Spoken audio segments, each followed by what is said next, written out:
Oh my gosh, Paulina. Hi, girl. Hi, Lisa. I'm so glad we finally coordinated this talk together and the significance of this date. I'm kind of in awe. And this is like you said right before our call, this is how our journey's been, right? The signs, the synchronicities, and you were a past client of mine, and I will let you share what's the significance of this day.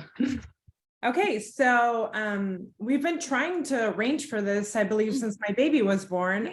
He is now 3.5 months. Yeah. And we finally set a date. And to have this talk. Yeah.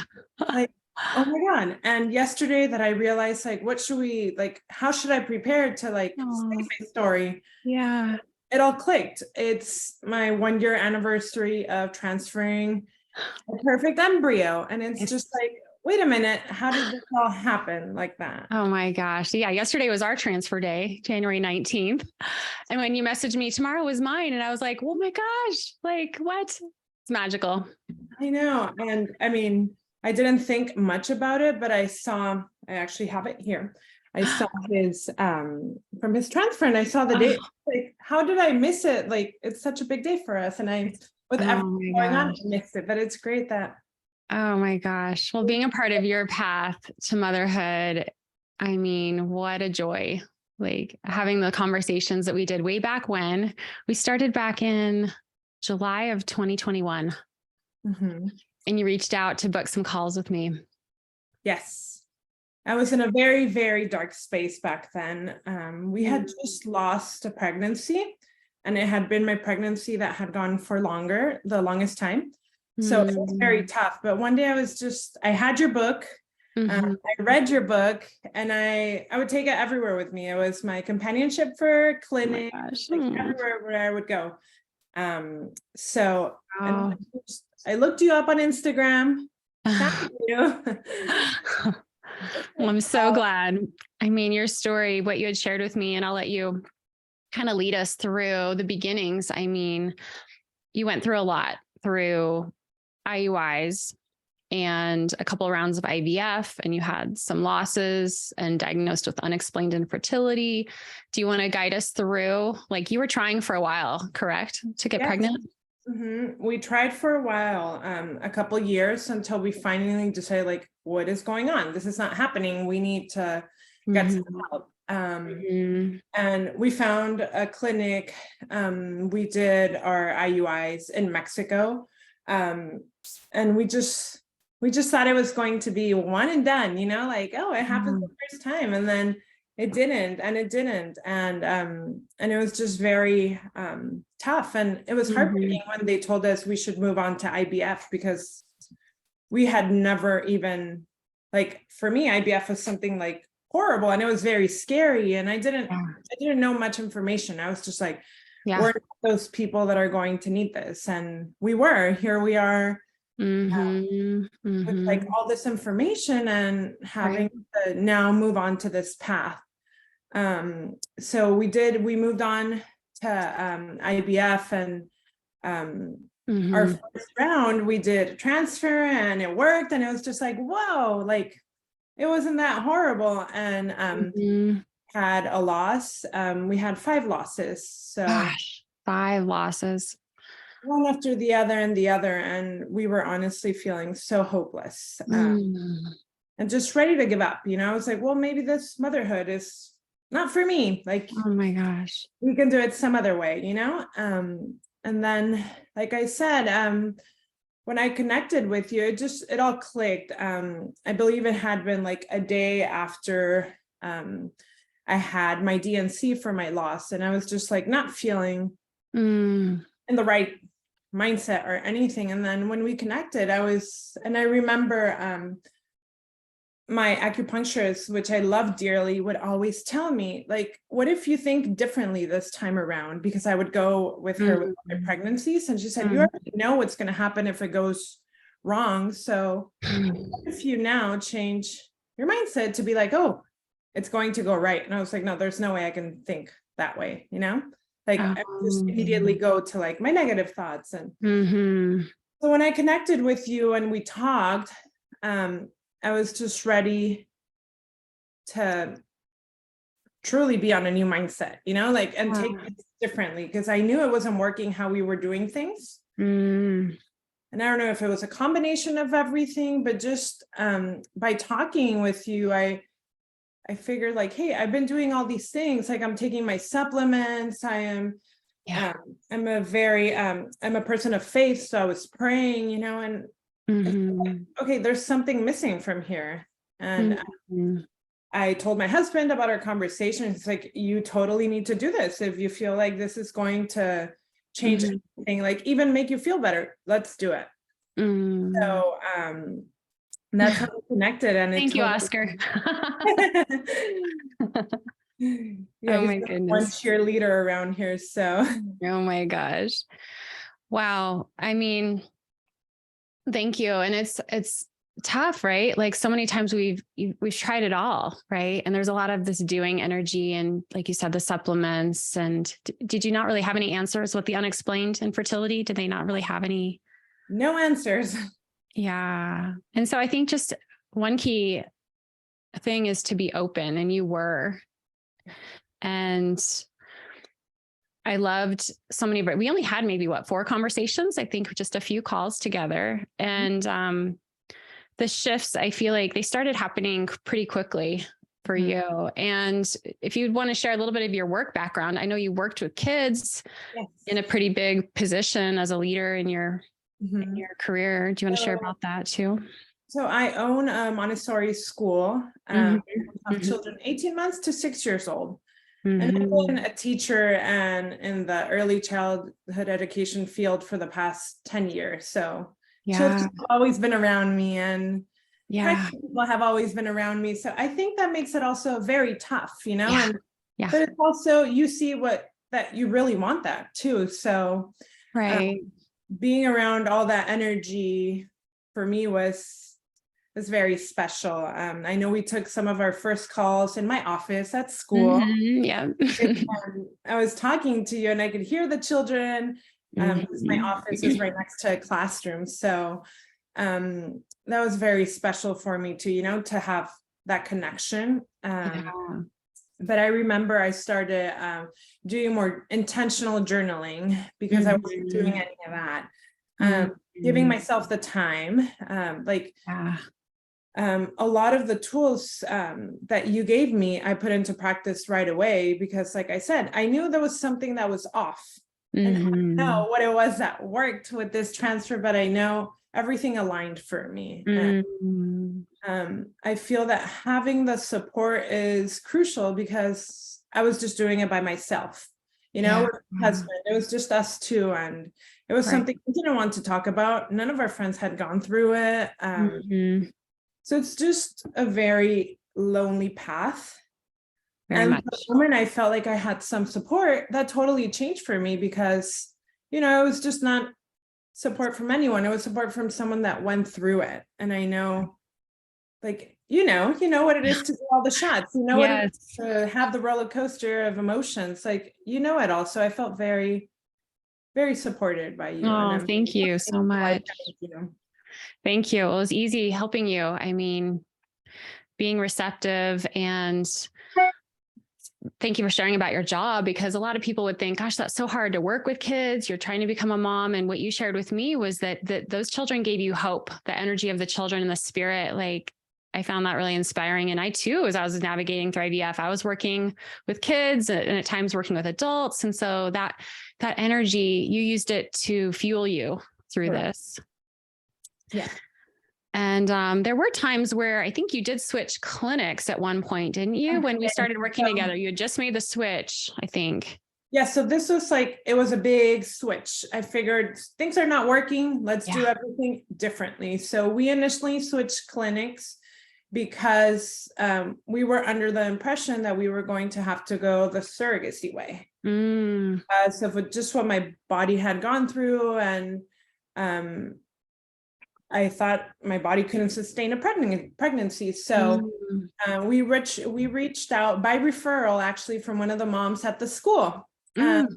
We reached out to this clinic, and it was just like night and day. Like, I spoke to a nurse she's my guardian angel. Actually, Lupita, she did all my shots for me because I was very, I didn't know if I was doing my shots right, if that was why it wasn't working. So she would come to my house every day to do my shots. That's amazing.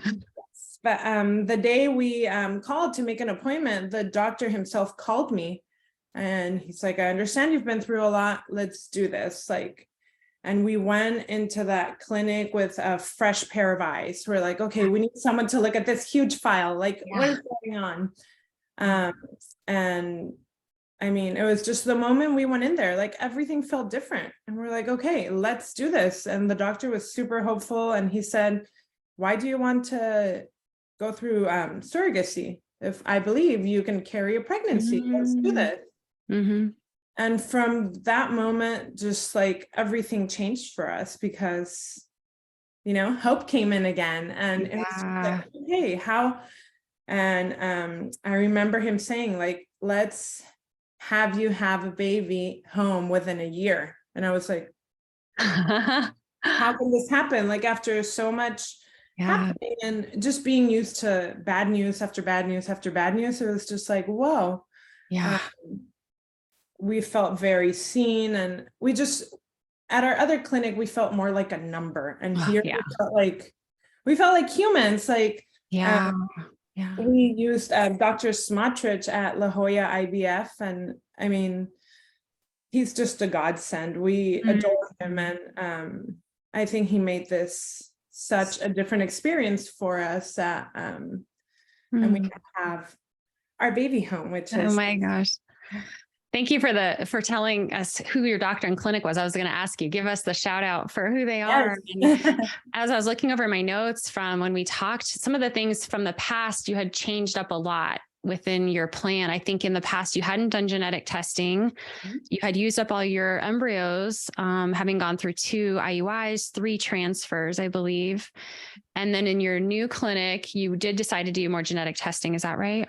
Yes, correct. So, that's the first thing doctor said, like, let's get you genetic testing. We don't know why this is happening. So, and we did genetic testing. We did our first round, and we had 5 normal embryos, which 4 were males and 1 was a female. Oh, wow. And we decided to transfer our best quality embryos. 5 genetically healthy, you said? 5 genetically healthy embryos. Wow. Okay. No, sorry, it was 5, and at the end we had 3 genetically healthy. Okay. Had a female and 2 males that were genetically healthy. Gotcha. Okay. So but that, again, like new eyes, everything was just like on the table, and we knew all the information. So it was just very it was life-changing, like everything that we did differently, like just having a different mindset, new, fresh pair of eyes, and also having the support, because I just felt like, someone was walking hand in hand with our journey with us. And it was a lot of hands. It was your hands, clinic's hands, and it was very special. That's so beautiful. Let's talk about like the soulful side of this and mindset and just some of those special signs and symbols. You and I talked a lot about that. What was one of your symbols that you carried with you? So I have a little angel I would carry with me everywhere, like a tiny pocket angel in my purse, an amethyst angel. I had it everywhere with me. Or if I was at school and I was wearing my uniform, I'd put it in my pocket. Like it was always with me. I love that. I don't know if I ever brought it up, but the day before my transfer, I couldn't find it anywhere. Oh, you couldn't? Oh, I don't know this. Oh, yeah, I couldn't find it anywhere. It went with me everywhere, like since my first IUI, right? And I totally lost it because I had my pair of socks. Like I love my warrior socks. I had my cozy outfit for the day, like everything laid out for transfer day, and I couldn't find my angel. And I was totally losing it. So Oscar got me a new angel. So now I have it here with me because I carry it everywhere. Oh, I love it.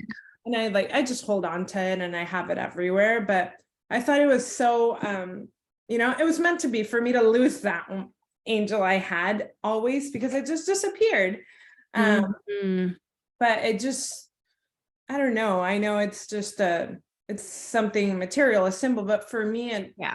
like it gave me a lot of hope, and I just felt safe, like having something to hold on to and be like, okay, like it's not only my faith and what I feel, but I also get to hold on to something and be like, hey, this is going to be okay. So that was very sweet. And now I take care of this angel. This one's not going anywhere. Well, I'm all about having a special symbol to keep you grounded and just you can turn to when you need some extra support, right? Gosh, there's so many funny things. I remember you messaging me after one of your procedures that you saw like the sign joy. Yes. Share about that. That was just all these cool things. You'd send me license plate tags, like manifested. And that happens to me all the time. It's crazy. I love it. The joy, it was Christmas lights, I believe. Right after my retrieval, I think, because I had my retrieval late November. So we were driving down the freeway, and there's this hotel in San Diego that they like decorate with Christmas lights, but and had the words joy all over. And then I was just like, oh, what? Like, how is this happening? So then we ended up getting a dog. Yes, you had a puppy too. Yeah, we had a puppy, and we called him Joy. So it was just like in the middle of everything, trying to find little things that would remind me of like, hey, everything's going to be okay, having hope and finding the joy in like little moments, because sometimes it's not all, happy-go-lucky. You feel it all. So no, I mean, I remember you sharing with me, you said, these are the days I thought I would never be here. And I mean, you experienced so much loss, and in a beautiful statement you shared with me, just your experience working with me. And I know that loss like hit you to your core. Like, do you want to share anything about that? Yeah, I even get emotional, like just thinking about it now. But again, I never thought that we'd have our baby home because of everything that we had gone through. So it's just like now being here, I know it's super hard for like people going through this. And when you don't have a baby, like you hear people's stories, and sometimes I wouldn't find hope in them. I would just be like, why did they get a baby and not me? I know it's like so tough to hear these stories, but I feel like it's just about finding hope and knowing that it will happen for you. Like, good thing, you deserve good things, and it's going to happen. And if your desire is to be a mom, like even through all my losses, like I would just try to look at, one day we're going to have our baby. And I tell my husband this all the time, because he's been an amazing support. Like, I feel like we walked this journey truly together. It's just like, can you remember like everything that we've been through? Like we look at our baby and it's just like, surreal all over again, like you would do it all again, right? Oh, yeah, I do it all over again in a heartbeat. Yeah, you shared with me, it's so horribly heartbreaking, yet there is so much joy in the waiting. There is, every little milestone is just amazing, and trying to find the joy, which is also very hard because you're anxious. Like every appointment I would go in there just thinking the worst, like, I feel like, again, we go to this mindset of things going the way you don't want them to go, and you're already prepared for that feeling. And then the moment we saw a heartbeat, it was just like, whoa, this is actually happening, and, getting on the right place again and being like, okay, I deserve this. This is happening. We manifested this. I saw myself as a mom, like, and you were using those intention cards, I know, right? Yes. With the new moon, setting your monthly intentions. I love those. I was trying to find them. So a few weeks before Cayetano was born, we actually moved. Oh, right. Yeah. I was super, super pregnant, and it was super hot in San Diego. Oh my gosh. Most of our stuff is still in boxes. Oh, okay. I was trying to find my deck of cards you sent me, because I love those. Oh. And I use them throughout, like all the tools you provided, and even just like, knowing I had you a text message away was great for me because, there's stuff people are not going to understand. So we opened up about our journey with our friends, and I feel like that was very liberating. Like it was just like, oh, I don't have to carry all this weight on my own, and you sometimes don't expect people to understand you, but just be there for you, so it was just like, oh, having more support and having more resources, and just like, I think being more prepared for all this, like all the tools that you never knew you needed. I'm so glad it helped you. Were you speaking to family and friends about your journey in the beginning, or was it more later? No, so we weren't actually. We were very on the fence about everything, and I feel like, or to us, it was more like something we were ashamed of, and we didn't want to talk about it because it's like, why do we have to grow our family this way?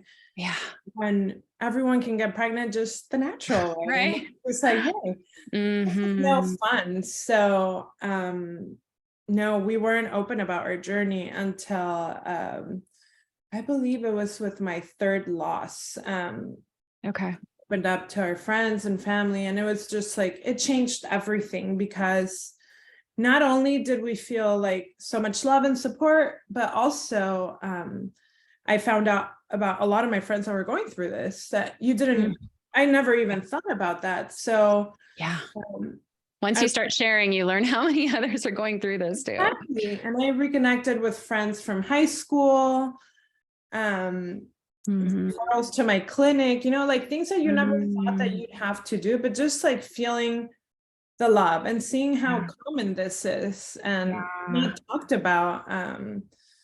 It's tough because my online community that I found in you and other accounts I follow, it's great because that was the support I was having. I didn't have anyone that went through it or friends to talk about it. So it was my online community that got some of those very hard days. And then opening up and having the support from friends and family, it was very helpful. So important. And your manifesting mindset, you said that helped you a lot. What people are like, what is a manifesting mindset? Like, how would you even describe, like, what were some of those shifts that you made? Or so I think it's like mostly like, for me, it was an on and off switch, because I feel that I was in such a dark space that, I just expected everything to go wrong. So that's really big. Yeah.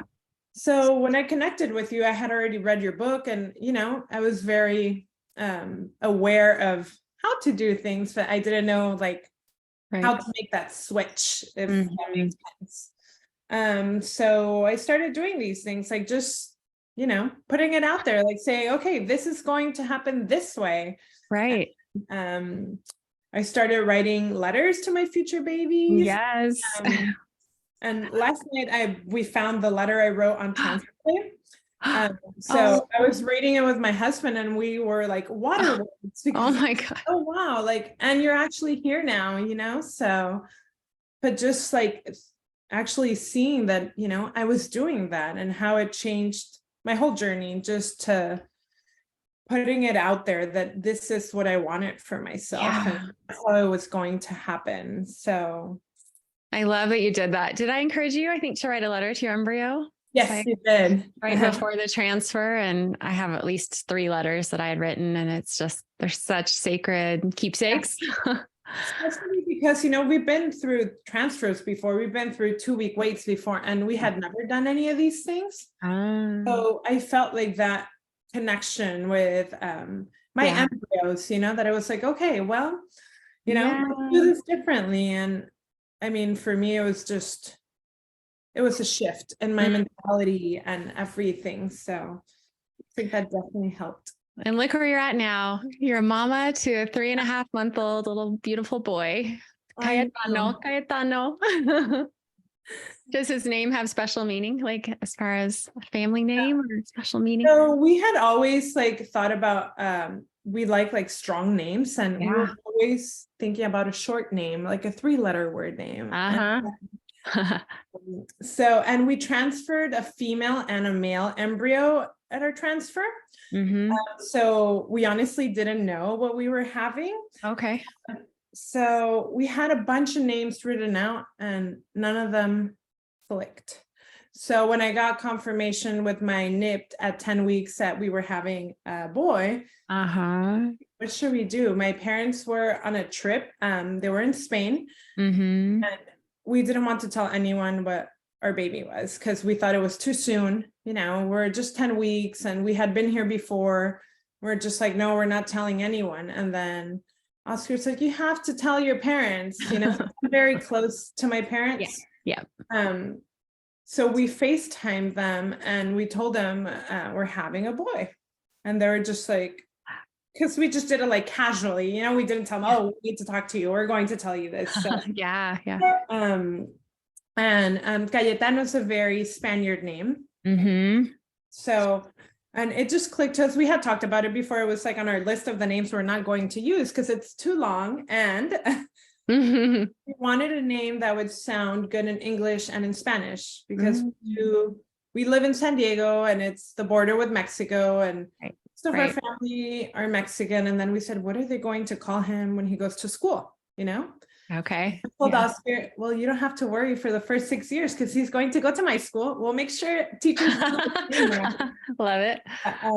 So it made sense, and especially with my parents were in Spain at that time and we loved that name, but we just didn't know if we should. And then we're like, let's do it. I love it. And what are your parents called? What are their nicknames? What do we call them? For your grandma, grandpa, like, what is it? Like abuelito and abuelita. I love it. And tell us like just some of the joys of being a mom. I mean, what are you just loving the most right now? Everything.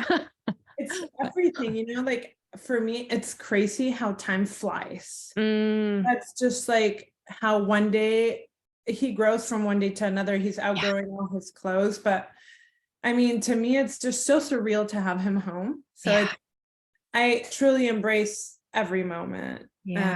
Just his little laugh. Looking at his face, everything. Right now he's teething. So it's like, it's heartbreaking for me just to see him suffering. And it's, it's part of life. It's just teething, but every moment with him we cherish. And I've been super lucky to be at home still from work. So I'm truly with him all day, every day. And it's just, that's such a gift.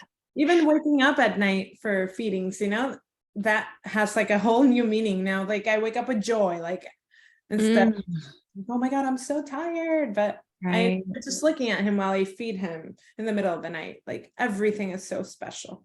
It is. When you've lived this long road to get here, you kind of just take it all. Like it doesn't even phase you.